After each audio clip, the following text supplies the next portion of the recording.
O nosso convidado é o advogado Nelson Luttiera Filho, professor de Direito Tributário e conselheiro da OAB Criciúma. Doutor Nelson, muito bom dia. Muito bom dia, um prazer estar aqui e os senhores ouvintes também. Espero poder colaborar hoje. Doutor, por que existe efetivamente o IPTU? Bem, nós precisamos, para explicar o IPTU, voltarmos um pouco no tempo quando da instituição do Código Tributário Nacional, que foi uma lei de 1966, que havia 3 tributos, porque tributos é um nome genérico para as várias espécies tributárias. Então, nós temos os impostos, as taxas, as contribuições, e com o advento da Constituição de 88, ainda foi inserido o empréstimo compulsório e as chamadas contribuições especiais, e aí os vários tipos de contribuição. Então, dentro dessas categorias, o IPTU se preenche na figura do imposto. E o imposto, por sua excelência, ele tem por finalidade verificar um fato previsto na norma, uma previsão hipotética de um fato a ser praticado ou uma situação de estar, né?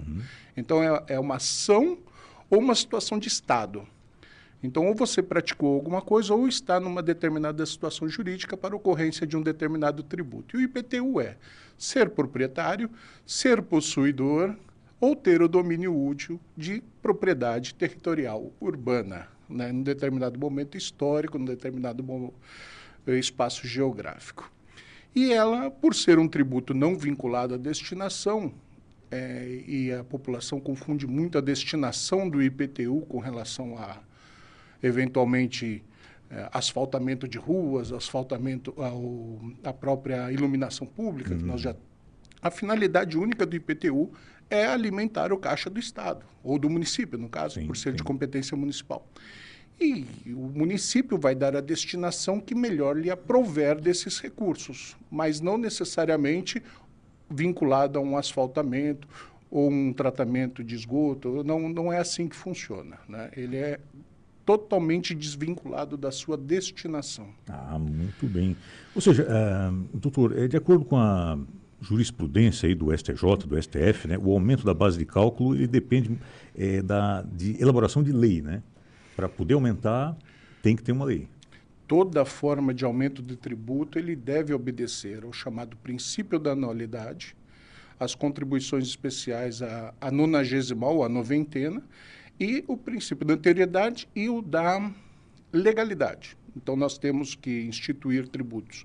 Só podem ser majorados no ano anterior, né? No caso do IPTU, ele só pode ser majorado no ano anterior ao momento da cobrança, né? E, naturalmente, prescinde de lei. Somente uma lei ordinária, não é um decreto, não é talvez uma medida provisória, mas aí nós temos alguns conflitos de interpretação, mas a lei ordinária, ela é essencial para a majoração de qualquer tributo. E, naturalmente, há um estratagema com relação ao aumento da base de cálculo, né? Porque, geralmente, nós tínhamos o aumento por meio das alíquotas. E aí, quando eu mudo a base de cálculo, eu posso, por exemplo, fazer uma ampliação indireta de qualquer tributo. Foi muito bom o senhor salientar isso aí, ou seja, é proibido ao município atualizar o IPTU mediante decreto, né? Ou seja, em percentual superior ao índice oficial da correção monetária, né? Na verdade, o limite em relação à correção monetária ou mesmo à inflação do período, esse é um critério político, né? Porque a prefeitura pode deixar de aumentar também. Agora, o que precisa deixar bem claro é que a jurisprudência já tem aceitando passivamente a redução de tributos via decreto.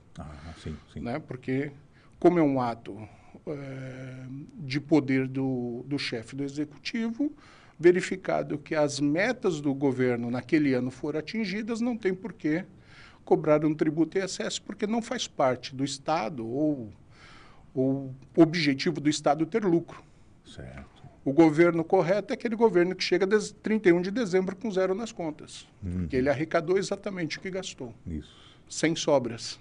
Exatamente. Essa é a finalidade. Era o propósito inicial de tudo. Exatamente. A gente está conversando na edição de hoje do programa João Paulo Messer com o advogado Nelson Luttiera Filho, professor de Direito Tributário e conselheiro da OAB Criciúma. A gente vai fazer um breve intervalo, já retomamos a nossa conversa aqui com o Dr. Nelson, falando sobre IPTU. Até já. Uma dúvida aqui de ouvinte, vamos acompanhar? Bom dia, meu nome é Itamar. Sobre IPTU, com a guia na mão, já com valor reajustado, tá? Pode a prefeitura reajustar de novo a mesma guia com o valor dobrado? Tá aí então o questionamento do Itamar, do Dr. Nelson. Bem, primeiramente eu não conseguiria avaliar o caso concreto, mas com base na legislação, é possível que a prefeitura faça a revisão do seu lançamento de ofício. O que significa isso? Que, recebida a notificação, apurado o tributo, a legislação municipal permite que a prefeitura faça essa revisão para maior ou menor, não teria problemas. Mas, recebida a nova notificação com o novo valor, também deve-se reabrir o prazo para a impugnação administrativa. Então, recebida a segunda notificação com um novo valor, caso o senhor se sinta lesado no seu direito, reabre-se o prazo do procedimento administrativo para discussão dessa quantia, se verificar que ela foi excessiva. Muito bem. E, doutor, muitos processos, né, chegaram aí ao STJ questionando muitas vezes a validade do lançamento de IPTU, que também continha cobranças de taxa de limpeza pública, conservação de vias, logradouros, né, e taxa de combate a sinistros. Essas taxas, elas foram consideradas legais? Ou elas são consideradas legais? A bem da verdade, as taxas, elas decorrem de um serviço efetivo ou potencial do serviço público ou exercício de poder de polícia. Então, elas são, além de tudo, individuais e elas têm que obedecer à efetiva prestação de serviço, individualizando o contribuinte. Então, eu não posso fazer lançamentos genéricos de taxas. Certo.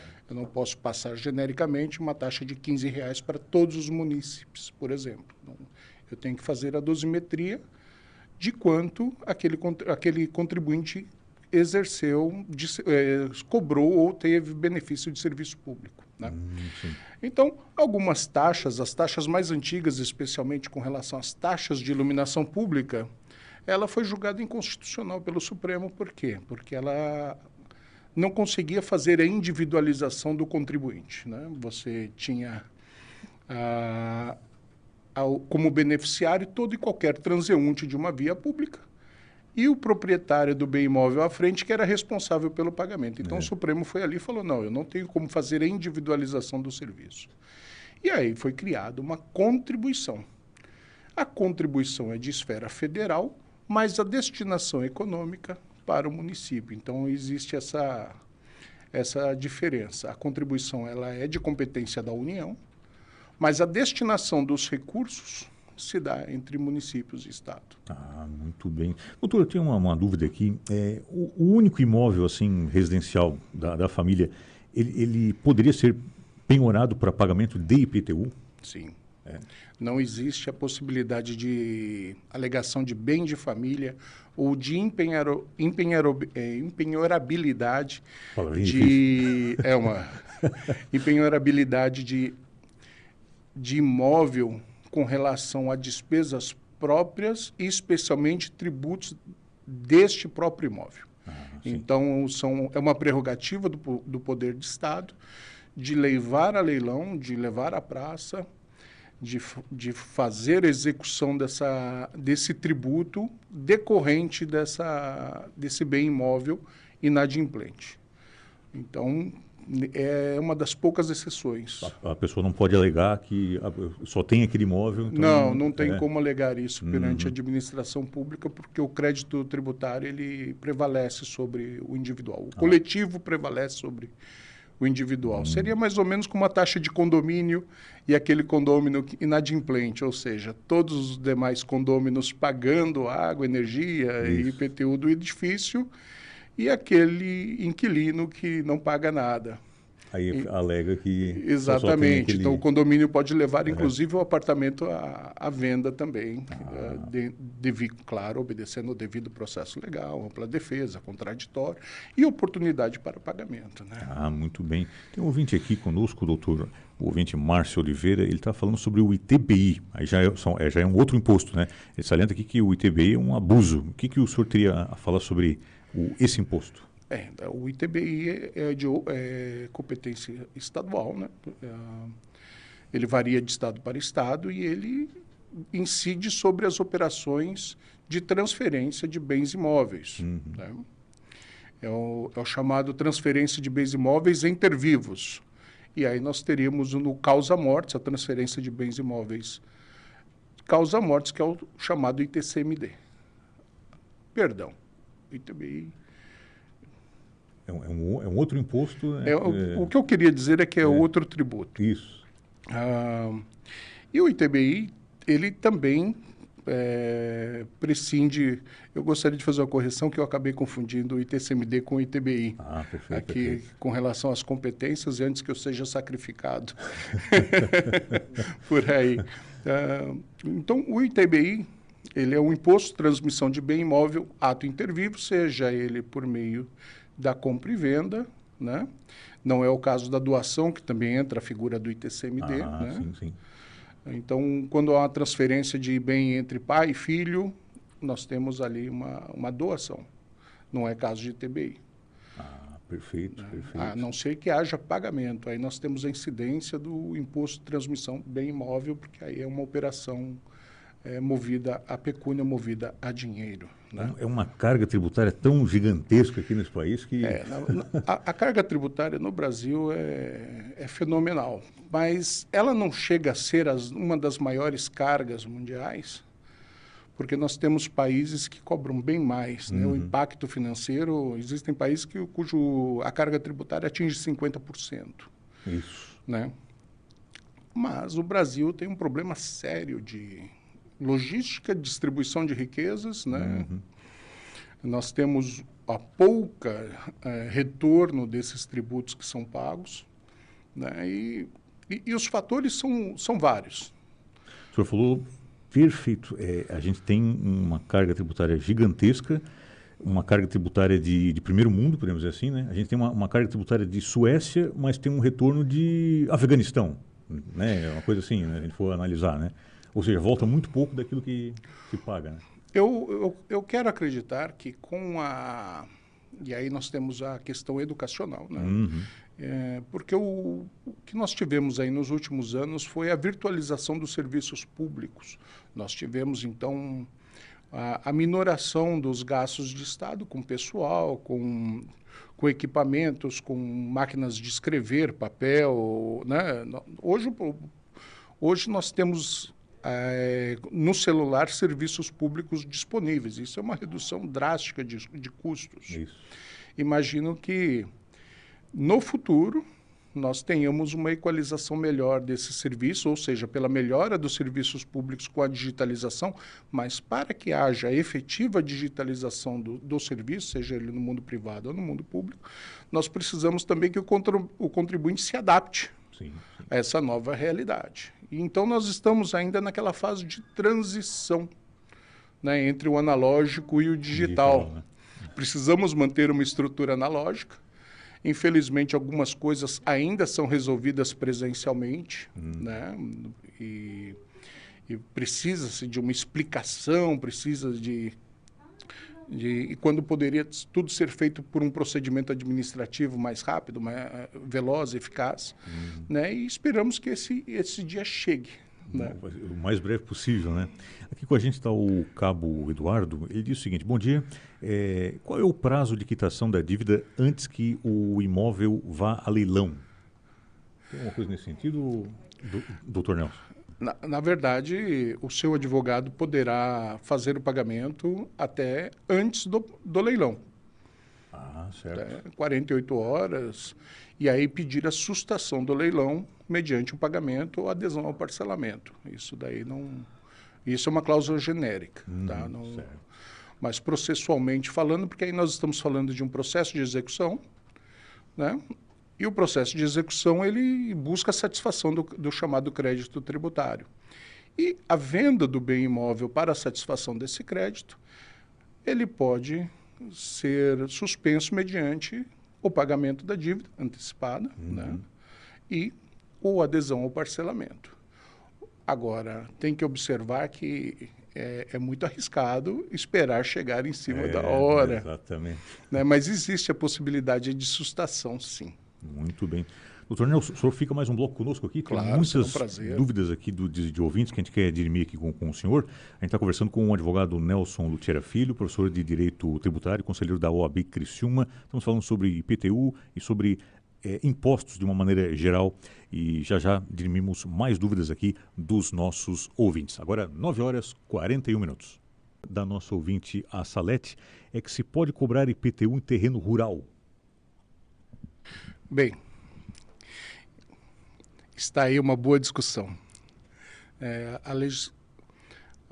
A legislação do município de Criciúma, especificamente, ela permite a tributação de IPTU de glebas de terra, desde que elas tenham algumas benfeitorias, como iluminação pública, asfaltamento, calçamento, recolhimento de taxa de lixo.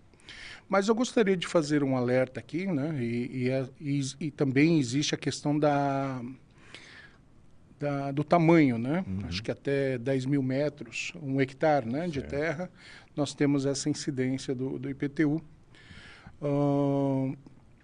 Mas o que eu gostaria de questionar, e gosto de questionar, é que se o imóvel tiver um registro de ITR, portanto ele ser de natureza de produção rural, e aí nós falamos da chamada preponderância econômica do imóvel, que se ele é destinado exclusivamente à produção rural e ele tem registro de ITR, aí nós não teríamos a incidência do IPTU.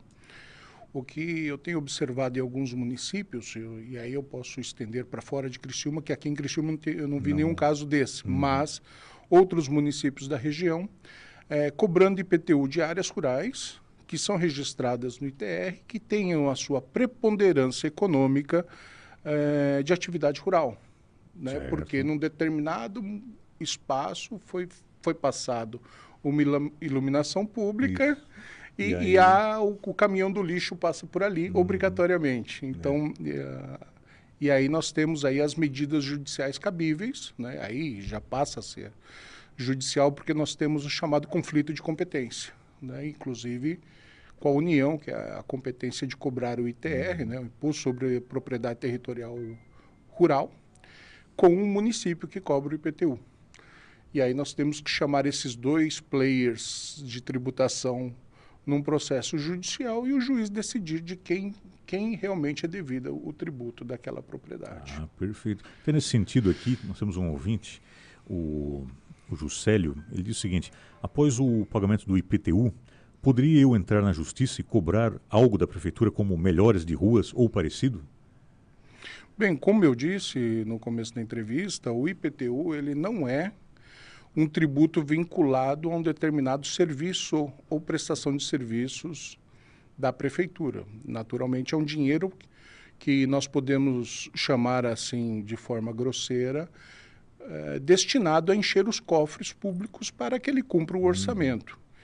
E aí o orçamento precisa verificar-se dentro das obras previstas da prefeitura, de manutenção, preservação, seja contemplado aquele serviço específico de manutenção daquele determinado logrador ou da própria instituição do sistema de esgotos, Sim.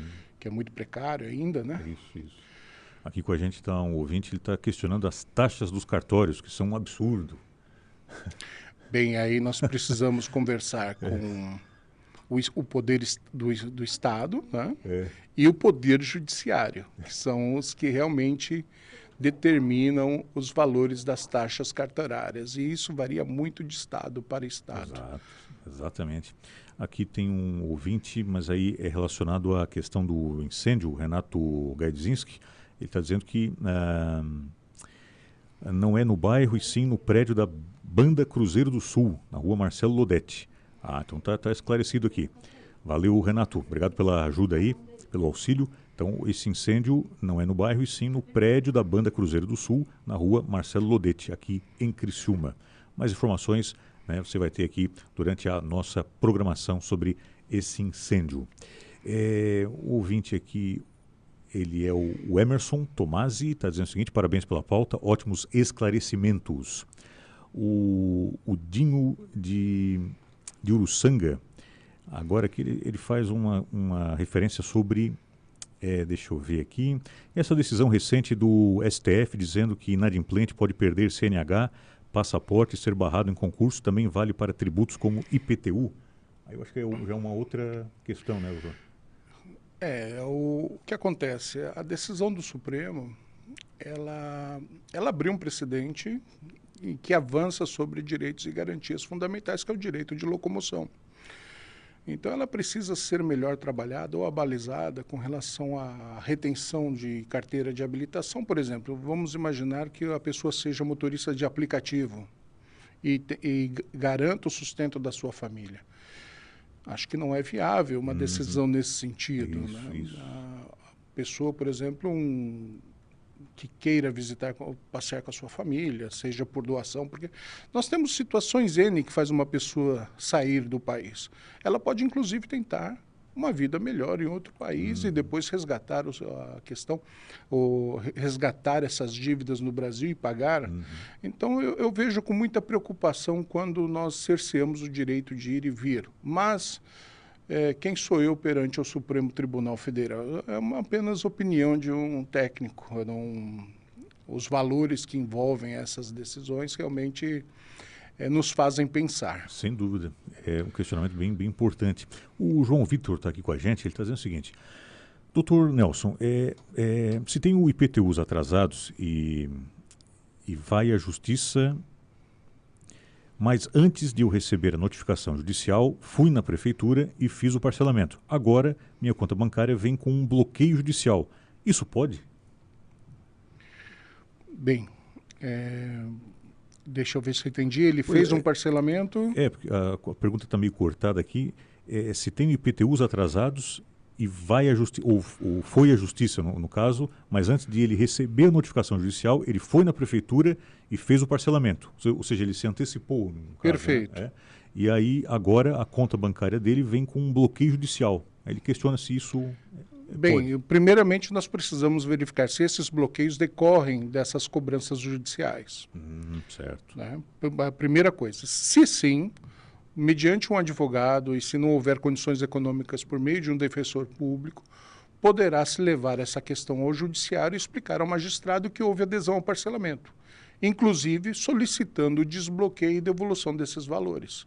Mas desde que o parcelamento tenha ocorrido antes da constrição. Constrição é a pegada do dinheiro, né? Então, eu não vejo com grandes dificuldades. O problema é que agora, dentro dessa equação de credor e devedor, entrou a figura de um terceiro, que é o advogado, né, que vai precisar atuar num processo judicial. Muito bem.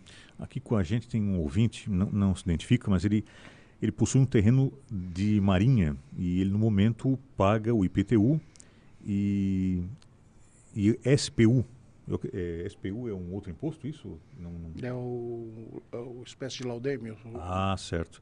Aí ele está falando aqui, ele está questionando se ele pode pagar apenas um. Ele tem um terreno, que acredito que seja de área de marinha, e no momento ele paga esses dois impostos, se ele pode pagar apenas um. Pois é, essa é uma discussão que ainda está aguardando decisão judicial. Isso. Eu entendo que não existe a possibilidade de cobrar... na verdade, a discussão é sobre a natureza jurídica do laudêmio, né, que é o pagamento do direito de uso da propriedade da União, e o IPTU, que se diz que é outro fato gerador, que é o imposto sobre a posse mansa de um determinado bem. Certo. Seja a posse direta ou indireta, seja a propriedade. No caso da área de marinha, não tem propriedade, mas tem a posse. E aí, quando você tem uma remuneração por terreno de marinha, não necessariamente nós estamos falando que haja a propriedade, mas a posse Isso. desse bem. Então você acaba entrando na figura do fato gerador do IPTU, que é justamente essa previsão hipotética que eu havia mencionado. Agora, que há conflitos territoriais, existe, né? Nós temos aí uma duplicidade de pagamentos entre dois players diferentes, né? Eu gosto de chamar de player porque hoje não dá para falar mais somente em entes federativos, né? Nós temos agora também o judiciário participando das decisões tributárias do país. Essa questão de terreno de marinho realmente é uma novela Isso toma um programa inteiro. É verdade. Aqui tem um questionamento do Elvio Padilha. Ele diz o seguinte: bom dia, doutor. Não tem escritura, só tem o recibo. Tem que pagar IPTU? Sim, o tributo incide também sobre a posse. Ah, sim. Direta ou indireta. O que seria a posse direta? É aquela pessoa que efetivamente está na posse do imóvel. A posse indireta é o titular daquele imóvel que cedeu para um terceiro, mas continua sendo o titular daquele imóvel.